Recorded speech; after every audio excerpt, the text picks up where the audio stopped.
Good morning, everyone. I'm Nikki Stanzione. And I'm Kristen Van Dyke. And this is New Mexico Style. Welcome to Thursday morning. And almost back to school time. Almost back to school. And you know, when the kids go back to school, I think one of the main concerns on a lot of people's minds are, well, what after school activities should I participate in? What kind of social things should I get my kids involved in? And there's a lot of stuff going on these days. And of course, always a sign that your kids are growing up too. Yeah. When you send them back off to school. And another thing when it comes to kids growing up that I don't think is so good. Have you seen Toddlers and Tiaras? Tiaras and Toddlers, the show? No, but you where told the me little about girls are forced to grow up. Yeah, they're forced to grow up. I've seen the previews and you told me about it. And it seems like they have to grow up so fast, like this pressure to be a diva at 4. Yeah, it's hard to turn when you watch it, it is hard to turn away. What's your favorite thing about it? I don't know if it's the crazy parents or if stage moms. Yeah, which I think we all have a little stage mom in us. Yes. But they take it to the extreme. In this show, they know how to find like the true pageant stage moms. You know, the ones that are yelling and pulling the hair and the kids screaming and kicking. And one of it was a little girl was like yelling at her mom saying, "Get off the stairs, get off the stairs," and yelling at her mom to go away. And then the lady who's announcing the pageant, you can hear it on stage. And she's looking behind the curtain like, what's going on? I mean, it's just... Yeah, one of those. And then the kids, I guess what happens is the kids start taking on this role like with the makeup and I mean it's their so hair. crazy. Have you seen their hair? That I have seen. It is like it's huge and it's swooping and they have this makeup. And here's the new thing. And I remember, you know, actually my mom put me in pageants when I was a little girl too. I thought it was kind of fun when I was little and then I didn't do it. My mom wasn't.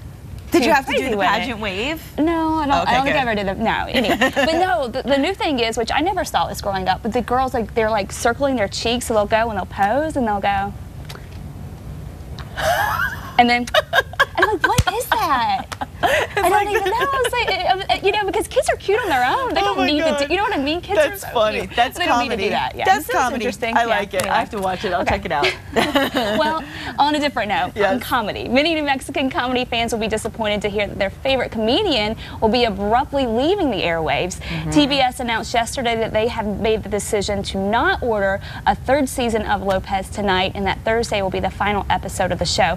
TBS has no immediate explanation for the sudden send-off. Yeah, pretty sudden. I mean, you may recall that George Lopez actually agreed to move from that 11 p.m. time slot to the midnight time slot last year, and that was all to accommodate when Conan moved to TBS, and he wanted to give Conan that slot. Right. So, you know, Lopez Tonight has turned in some low ratings right now, and it looks like Conan gets to stay. So, you know, nice guys sometimes, I guess, finish last. It's almost like the drama between Conan and Leno has now moved its way on over into George Lopez's life. But, you know, we have our own great comedian here in New Mexico, Stephen Michael Quezada. So, hey, let's get him. Let's get the after party on top. Yeah. Right? Let's get that going now. I love that. But I know a lot of people are big fans, especially here in New Mexico. George Lopez has tons of fans. So it's disappointing. I mean, I guess the question is, will you be watching? Thursday is today. That's it. I mean, that's just so sudden. That is so fast. We'll have to keep up with that and see and find out what the scoop is. Absolutely. And speaking of finales, the final 4 of this season, So You Think You Can Dance, hung out at Fox's red carpet. Fox's Adam Housley spoke with the dancers about the competition of their lives, which ends tonight.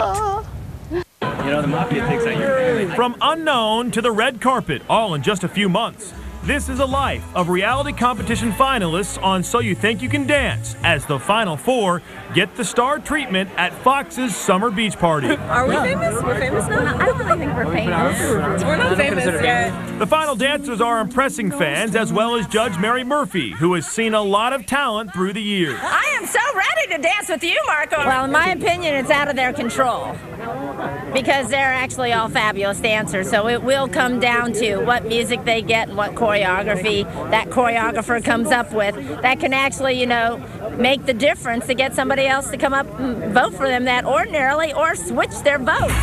The dancers had only 1 week to perfect 7 new numbers for the finale. How do you remember every step and how do you... We don't know. We haven't done it yet. It's going to be a work in progress. In Hollywood, Adam Housley, Fox News. Gosh, I don't know how they do it. I mean, I was a dancer as a kid, but I could never do what they do. They're amazing. And I just can't believe the finale's already here. The So You Think You Can Dance finale result show is tonight. So who will it be? Will it be Marco, Melanie, Sasha, or Tad? Find out right here on 2 Casa Fox tonight at 7. I definitely will not be missing that. Okay, always like to hear your predictions. Prediction?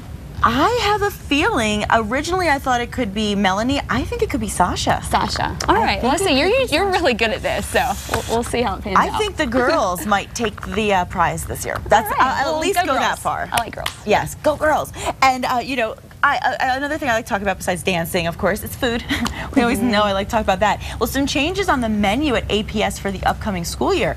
36 elementary schools located in high-poverty areas will provide breakfast for kids to eat in the classroom when they start the day. Isn't that cool? Yeah. I love that. I think that's wonderful. But the price of lunch, though, unfortunately, in all schools will be going up by 10 cents. Yeah. The increase adds up to an additional $18 per student for the year, and it's all because of federal funding cuts that left APS with a budget shortfall for the meals. Right, and sometimes you think, oh, it's only, you know, it's not that much money, but it is. It adds up, especially if you have more than one kid. You know, you figure you take that money and multiply it times how many children you have, it does add up as another expense, which we don't need these days. And school is actually starting on a Tuesday for all the APS students. So this Tuesday is around the corner. I know, so you just have that Monday. Take the Monday, enjoy it, sleep in, and then boom. Right. There you go, back to school. It's so quick. I don't know where the summer went. I really don't. Yeah, it's gone. It went pretty really, really fast. All right, and moving on. Early childhood education is getting even earlier. Have you heard about this? No. There's an iPad now for toddlers. That's ridiculous. Yeah, the Vinci Genius Tablet is a touchscreen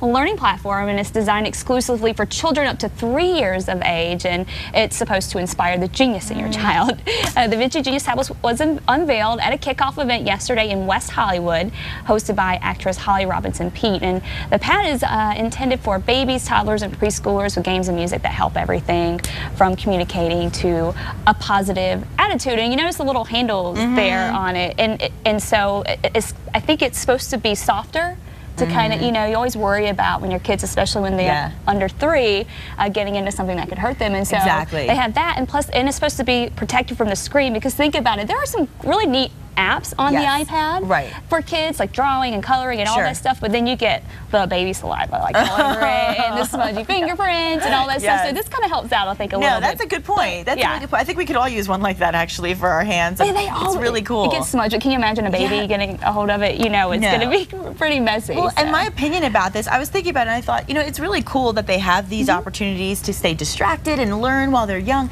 but on the other hand, I almost feel like it takes away from the role of the parent. Again, it's giving children technology to teach them. It's giving children technology to take them away and distract them from everyday communication. And that's the thing that bothers me about it. I mean, as cool as it is, and I would probably buy one if I had a child too, but I just feel like it takes away from that face-to-face that your parents are supposed to give you. Right. I know, and I thought about that too, because when I heard about it, I was like looking it up just to kind of see how it worked. And I just think that it's, they were saying like, oh, well, it's interactive, so that's good, because it is better probably than just sitting your child in front of a TV, and just letting them watch movies on. So at least it's better in that regard, but still outdoors. I just think that you need the parent-kid time and get them outside. Is such a beautiful place. Yeah, and speaking of outside, how is the weather shaping up for us? Are we finally seeing rain? Because this morning it was a lot cloudier than it's been. Yeah, it's actually nice. We had some storms in and around the area last night, and in fact down toward Taylor Ranch, actually getting a few showers last night. And this morning we had a brief little light shower move through, but a lot of it clearing out. This weekend is going to be the weekend, I think, to get the rain. We need it. Here's a look at the forecast. Yeah. Here's the forecast.